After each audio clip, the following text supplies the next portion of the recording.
Henry Kidd Douglas, the 23-year-old one-time president of that ring tournament from a few years before, who lived with his family at Ferry Hill, overlooking the Potomac from the Maryland side, arrived at the camp, come what may.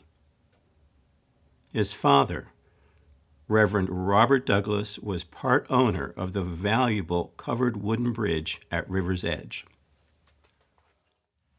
Personally, I had no feeling of resentment against the people of the North because of their desire for the emancipation of the enslaved, for I believed Negro slavery was a curse to the people of the Middle States.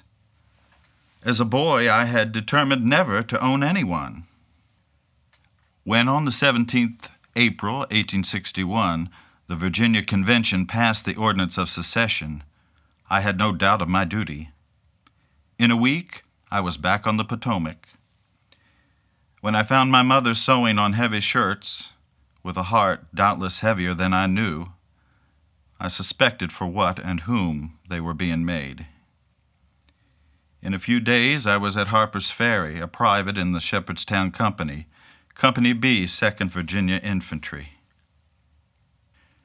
On June 13, 1861, General Joseph Johnston, who replaced the less experienced Jackson, won the argument to not stay and defend Harper's Ferry, and ordered his force to evacuate Harper's Ferry, taking different directions. Some moved up the river, another larger force towards Charlestown. They would reunite in Berkeley County, make their way, some using rail, toward Bull Run, Manassas, and fight in the first major battle of the war.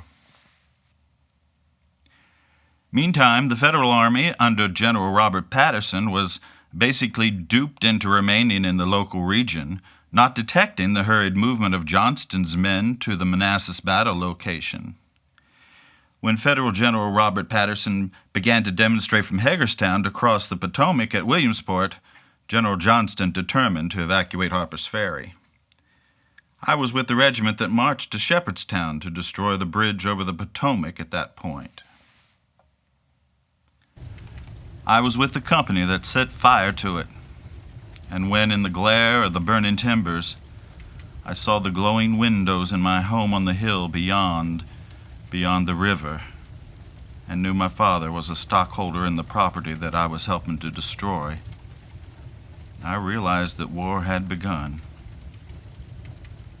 I knew that I was severing all connection between me and my family, and understood the sensation of one who, sitting aloft on the limb of a tree, cuts it off between himself and the trunk and awaits results. Not long after, I saw the heavens lighted up over in Maryland one dark night, and knew that the gorgeous bonfire was made from the material and contents of my father's barn. I saw that I was advancing rapidly in knowledge of the meaning of war.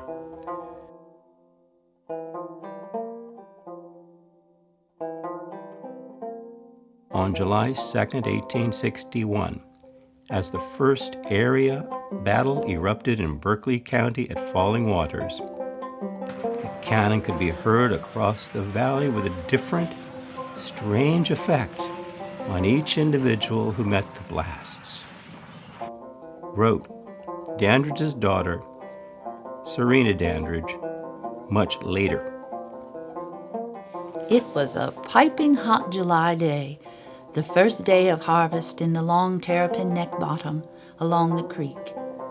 The wheat was standing tall and fine that year, a heavy crop.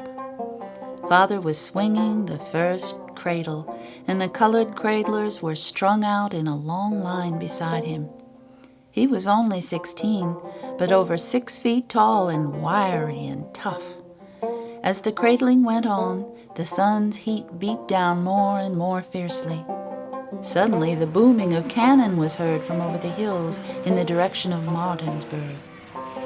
Like an electric shock, the words, "The war has begun," ran through the field. Father said he saw one of the cradlers, a big, strong colored man, give a yell and jump straight up in the air and fall down dead with sunstroke. It may be assumed that it was a heart condition. In the field, all was in confusion. Father flung his cradle down, and he and some of the boys got on horses and went off to join the battle. The dead man was carried home.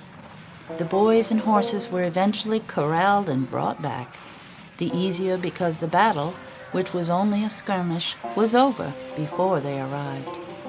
This was only the first time Stevie ran off to join the army.